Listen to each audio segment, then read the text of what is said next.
Good evening students, today I am making another video. So it is the 3 tenses equal to 9% English.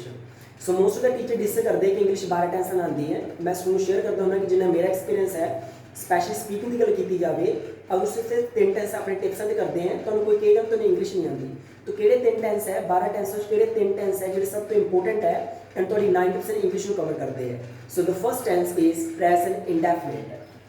So the first tense is present indefinite. So present indefinite की गल करिए सब तो important tense है and मेरे हिसाब नाल कि 60% जो इंग्लिश है 50 to 60% English present indefinite tense cover करता। ਆਪਾਂ किसी चीज़ के फायदे दिने नुकसान दिने हमेशा प्रेजेंट इंडेफिनिट डिस्कस करते हैं। तो प्रेजेंट इंडेफिनिट टेंस है कि यदि इंट्रोडक्शन डील करिए तो पंजाबी का कोई भी वाक जिदे अंत विच दा है दी है जां दे हम होंगे so this the present indefinite. तो प्रेजेंट इंडेफिनिट टेंस क्या है पंजाबी का कोई भी वाक जिदे अंत विच दा है दी है दे हम। ਆਪਾਂ किसी चीज़ के फायदे नुकसान हमेशा दा च बोलते हैं। जो मैं अगर तुम पूछूंगा डेली रूटीन की गल की जाए how to spend your free time तुम बेले टाइम खर्च क्या करते हैं तुम कहोगे बेले टाइम मैं मम्मी की मदद करदा दा लगा मैं टीवी देखदा मैं फ्रेंड्स नाल घूमण जांदा दा लगा। मैं पूछूंगा लोग बाहर क्यों जाते हैं तुम कहोगे बाहर जाके लोग काफ़ी पैसा कमाते हैं उत्थे जाके वधिया स्टडी करते दे लगा। मतलब जो आप मैक्सिमम स्पीक करते हैं आप कच करते हैं दा है दी है दे हम। मैं पूछूंगा तुम्हें मदद करना पसंद है तुम कहूँगा हाँ क्योंकि जो मैं मदद करता मैंने खुशी मिलती है। दूजे लोग मैंने ब्लैसिंग दिंदे दे लगा मैंने खुशी मिलती दी लगा। मैं पूछूंगा कि तुम इंटरनेट के क्या फायदे हैं तुम कहोगे इंटरनेट के लोग गेमां खेडते हैं काफ़ी कुछ सीखते हैं इंटरनेट पर स्टडी करते हैं ऑनलाइन चीज़ां खरीदते दे लगा। मतलब जो आप मैक्सिमम स्पीक करते हैं आप कच करते हैं दा है दे हाँ that is a present indefinite tense. तो इसका रूल क्या है प्रेजेंट इंडेफिनिट का कि जिन्ने भी सिंगुलर है सिंगुलर होंगे एक वचन जो बंदा एक होवे सो सिंगुलर होंगे एक वचन। तो प्रेजेंट का रूल है जिन्ने भी सिंगुलर है जिदा ही शी इट राम शाम सारे नाल वर्ब की पहली फॉर्म प्लस एस या ईएस लगेगा। तो प्रेजेंट का रूल क्या है कि जिन्ने भी सिंगुलर है सारे नाल वर्ब की पहली फॉर्म है एस ईएस लगेगा। सिंगुलर होंगे बंदा एक जिदा ही मतलब मुंडा एक है शी मतलब कुड़ी एक है इट एक है राम एक है शाम एक है। तो प्रेजेंट का रूल है जो इंट्रोडक्शन है कि पंजाबी का कोई बात जिहदे दा है दे हैं प्रेजेंट इंडेफिनिट है एंड सिंगुलर जो बंदा एक होवे ही शी इट राम शाम सारे नाल वर्ब की पहली फॉर्म है एस ईएस लगेगा एंड जिन्ने भी प्लूरल होंगे ज़्यादा आई वी यू दे स्कूल्स अगर ज़्यादा चीज़ा हो तो सारे नाल इकल्ली वर्ब की पहली फॉर्म लगेगी सारे नाल इकल्ली वर्ब की फर्स्ट फॉर्म लगेगी। तो प्रेजेंट का रूल की गल करिए अगर सिंगुलर है तो वर्ब की पहली फॉर्म है एस ईएस लगेगा अगर प्लूरल है तो कल्ली पहली फॉर्म लगेगी। तो सिंगुलर होंगे मतलब एक जिदा ही मतलब मुंडा एक है शी एक है इट एक है राम एक है शाम एक है एंड प्लूरल होंगे ज़्यादा जिदा वी मतलब असी ज़्यादा जाने हैं दे भी ज़्यादा है स्कूल में एस लगाता ज़्यादा है। बट क्वेश्चन है कि आई तो मैं तो एक बंदा जू तुसी भी एक इन्हों को प्लूरल को कहते ये तो सिंगुलर होना चाहिए क्योंकि आई होंगे मैं पर आप स्टार्टिंग पढ़ते आए कि आई प्लूरल है ठीक है क्योंकि आई ना सिर्फ वर्ब की फर्स्ट फॉर्म लगती है एस ईएस नहीं लगता जो आप प्रेजेंट इंडेफिनिट आप सेंटेंस बनाते हैं। तो आप पढ़ते हैं कि ही शीट सिंगुलर होंगे एंड आई भी जो प्लूरल होंगे। चलो वी तो चलो सही है वी मतलब असी ज़्यादा है दे भी ज़्यादा हो गया पर आई प्लूरल क्यों है ये तो सिंगुलर होना चाहिए क्योंकि आई होंगे मैं एक बंदा। मैं सुन दस देना कि ये एक डायलेक्ट है जिदा पुराने जमाने राजे महाराज होंगे से तो कितने जाते से नहीं कहते मैं जा रहा वो कहते हम जा रहे हैं। मतलब राजा एक होंगे अपने हम कहता सीगा वो ये नहीं कहता सी मैं तुझे सज़ा दूंगा वो कहते हम आपको सज़ा देंगे। तो राजा एक होंगे अपने हम कहता सीगा इदी जो इंग्लिश पीपल लगता कि आई का मतलब मैं नहीं आई का मतलब हम है उन्होंने प्लूरल मानते हैं इदी उन्होंने लगता जू मतलब तुसी नहीं जू का मतलब आप है कि आप कहाँ जा रहे हो।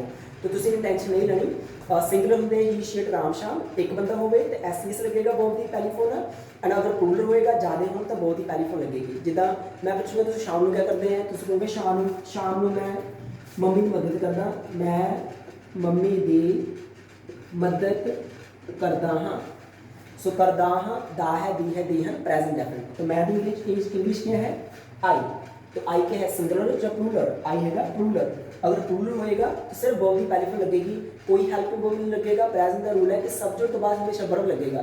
तो केड़ा वर्ब लगेगा अगर सिंगुलर होएगा तो वर्ब की पहली फॉर्म एस ईएस लगेगा अगर प्लूरल होएगा तो वर्ब की कल्ली पहली फॉर्म लगेगी। तो आई क्या है प्लूरल इसलिए कल्ली पहली फॉर्म लगेगी। तो मध्यम की पहली फॉर्म क्या है आई हेल्प माई मॉम। अगर उसको कहूँगा मैं अपनी मम्मी की मदद करता तो आई हेल्प माई मॉम। तो अगर हम पूछोगे तो शाम क्या करते हैं, तो कहूँगा मैं अपनी मम्मी की मदद करता तो आई हेल्प माई मॉम, ठीक है ना, अपनी मम्मी की मदद माई। अगर इधर से कहोगे जिदा अगर तेरी मम्मी पूछेगी तेरा भरा कितने है, तो कहोगे वो पढ़ता है, वो पढ़ता है, ठीक है। तो पढ़दा दा है, दी है, देर प्रेजेंट एवेंट है, तो वो इंग्लिश की होगी ही। तो ही क्या है, सिंगुलर। अगर सिंगुलर हो गया तो बहुत ही पहले फिर लगेगा एस। तो पढ़ना होगा रीड, तो नाल लगाता है S, he reads.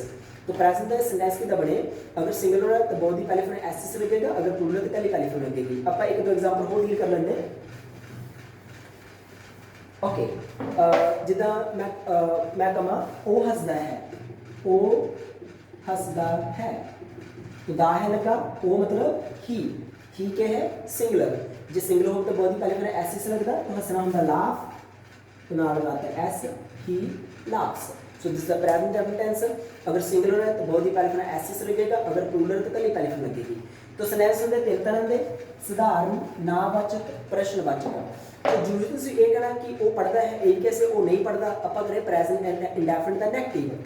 So present and negative की करिए, सो this is the present indefinite दा आप डील कर रहे हैं नेगेटिव। सो प्रेजेंट का नेगेटिव का रूल क्या है कि जिन्ने भी सिंगुलर है, सिंगुलर मतलब ही, शी, इट, राम, शाम, जिन्ने भी सिंगुलर है प्रेजेंट इंडेफिनिट नेगेटिव च सारे नाल डज नॉट प्लस वर्ब दी पहली फॉर्म लगेगी। एंड जिन्ने भी प्लूरल है आई, वी, यू, दे, स्कूल्स, अगर ज़्यादा है तो सारे नाल डू नॉट प्लस वर्ब दी पहली फॉर्म। तो रूल है नेगेटिव का कि अगर सिंगुलर है तो डज नॉट लगेगा वर्ब दी पहली फॉर्म, अगर प्लूरल है तो डू नॉट लगेगा। जिदा मान लो उसे रिश्ता कर गए, उन्होंने तो चाह दी तो उसको मैं चाह नहीं पीता, अगर उसको कहूँगे मैं चाह नहीं पींदा हाँ, तो दा है, दी है, देर के टेंस है प्रेजेंट इंडेफिनिट, तो मैं मतलब आई प्लूरल है तो क्या लगेगा do not, I do not. Verb दी पहली फॉर्म क्या है टेक, टी, ठीक है। तो पीना मतलब ड्रिंक भी आप यूज कर सकते हैं। सो क्या हो गया I do not take tea. इधर अगर थोड़ी मम्मी तेरे पूछेगी तुम अपने घर चपेड़ को मारी, तो कहोगे वो नहीं पढ़ता, वो नहीं पढ़ता है, तो कितने लगा प्रेजेंट डेफिनेट दा है, तो वो मतलब ही।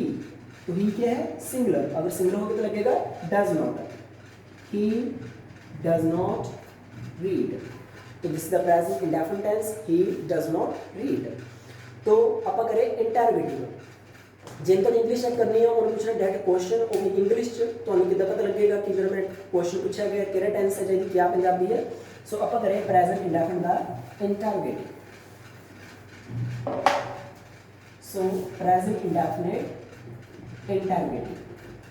सो देखो इंटरवेटिव की गल करिए, इंटरवेटिव का रूल क्या है, प्रश्नवाचक का रूल है कि कोई भी टेंस है उसका जो हेल्पिंग वर्ब है वो पहले नंबर पे आ जाएगा। पहले हेल्पिंग वर्ब होता क्या है, देखो जो चेता रखना कि सेंटेंस हमेशा 5 तो बनता। अगर जिदा मैं कहूँगा he is going to Bombay, so sentence ए प्रेजेंट कंटिन्यूस एग्जांपल है, आप टेंस नहीं किया, प्रेजेंट कंटिन्यूस टेंस है, आप हल नहीं किया है। सेंटेंस जो सेंटेंस है हमेशा 5 तो बनता। जी पहले नंबर चीज़ है उन्होंने कहते हैं सब्जेक्ट, क्या कहना पहले सब्जेक्ट। सब्जेक्ट वो होंगे जो बंदा काम करता, जिदा मैं कह रहा मैं रोटी खा रहा तो रोटी कौन खा रहा मैं, तो मैं कौन है सब्जेक्ट। जो पहले नंबर शब्द होंगे बंदा होंगे उन्होंने सब्जेक्ट कहते हैं। So this is the subject. जी दूसरी चीज़ है उनके लिए हेल्पिंग वर्ब, क्या कहते हैं पहले हेल्पिंग वर्ब। तो हर टेंस का अपना हेल्पिंग होंगे, जिदा will, shall, is, are, am, was, were, ये सारे हेल्पिंग वर्ब, हर टेंस अपना हेल्पिंग होंगे। जी तीसरी चीज़ है इन्होंने कहते हैं मेन वर्ब, क्या कहते हैं पहले मेन वर्ब, जिनको वर्ब की फॉर्म करने हैं, ये भी टेंस आसान लगती है। जो चौथी चीज़ है वो कहते हैं प्रेपोजिशन, ये कंडीशन आसान लगती है। एंड जो लास्ट में चीज़ है वो कहते हैं ऑब्जेक्ट। हम क्वेश्चन में क्या होता है, ये तो प्रेजेंट कंटिन्यूस टेंस है, आप करें प्रेजेंट इंडेफिनिट। हम क्वेश्चन में क्या होता है, जो हेल्पिंग वर्ब है वो हमेशा पहले नंबर पर आ जाता है, ये रूल है। कोई भी टेंस है वो हेल्पिंग वर्ब फर्स्ट प्लेस पर आ जाएगा। हम आप जो प्रेजेंट इंडेफिनिट कर रहे थे, जो मैं क्या सीगा कि मैं टीवी देख रहा, आई वॉच टीवी। हम प्रेजेंट का रूल कहता पीछे सब्जेक्ट हैगा पर हेल्पिंग कोई है ही नहीं, एंड सीधा क्या लग गया वर्ब, मतलब मेन वर्ब लग गया। तो प्रेजेंट का रूल कहते हेल्पफुल होंगे ही नहीं, समझो हुआ क्या लग गया सीधा वर्ब, ठीक है। तो ये हेल्पफुल होंगे ही नहीं, क्वेश्चन मार्क हेल्पफुल पहले नंबर आ जाता। पर जो मैं नेगेटिव किया सीगा कि मैं चाह नहीं पींदा, I do not take tea, तो नेगेटिव सेंस में नहीं दसदा कि हेल्पिंग कौन है, सब्जेक्ट। अगर आप नोट में छड़ दिए subject helping verb main verb, इधर मैं कहा ही डज नॉट रीड, ये प्रेजेंट इंडेफिनिट नेगेटिव सीगा। तो सिंपल सेंस कहता है हेल्पिंग होंगे ही नहीं, पर जो मैं नेगेटिव किया subject helping verb main verb, तो नेगेटिव सेंस में नहीं दसदा कि प्रेजेंट हेल्पिंग कौन है, डू ते डज। क्वेश्चन में क्या होता है जो हेल्पिंग वर्ब हमेशा पहले नंबर पर आ जाता है। इसका मतलब क्या है कि अगर तुम प्रेजेंट इंडेफिनिट का क्वेश्चन पूछेगा या दा दी देज क्वेश्चन पूछेगा तो सब तो मेरे की लगाएगा या डू या डज, प्लस की लगाएगा सब्जेक्ट प्लस वर्ब दी पहली फॉर्म प्लस ऑब्जेक्ट नाल क्वेश्चन मार्क, ठीक है। एंड जो डू डज लगेगा अकॉर्डिंग टू सब्जेक्ट लगेगा। अगर तो सब्जेक्ट होएगा प्लूरल, अगर सब्जेक्ट होएगा plural I we you they स्कूल्स ता लगेगा डू। अगर सब्जेक्ट होएगा singular he she it Ram Shyam ता लगेगा डज।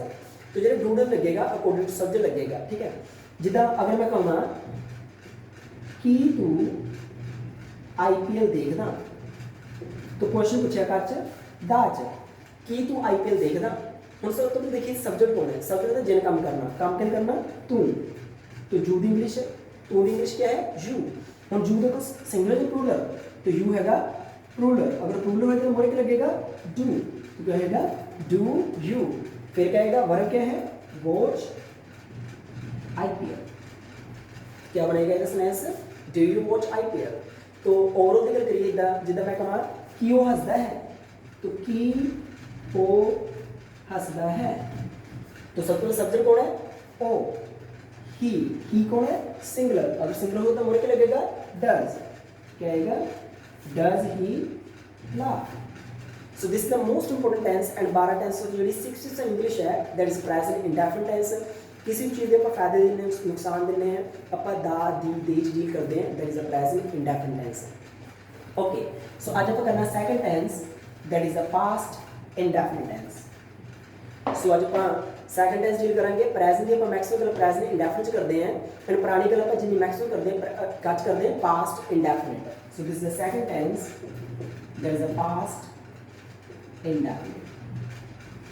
तो पास्ट इंडेफिनिट टेंस क्या है, अगर इंट्रोडक्शन की गल करिए तो पंजाबी का कोई भी बात जिहदे अंत च होवे गया लिया खादा पीता नहाता धोता सुता सुती चुका चुकी पढ़िया पढ़ी, मतलब पंजाबी का कोई बात जिहदे अंत होवे आ पी ए।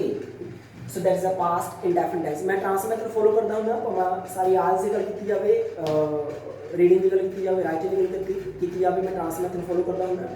तो पास्ट इंडेफिनिट टेंस क्या है, पंजाबी का कोई बात जिहदे अंत होवे आ ई ए, that is a past indefinite, ठीक है ना। जिदा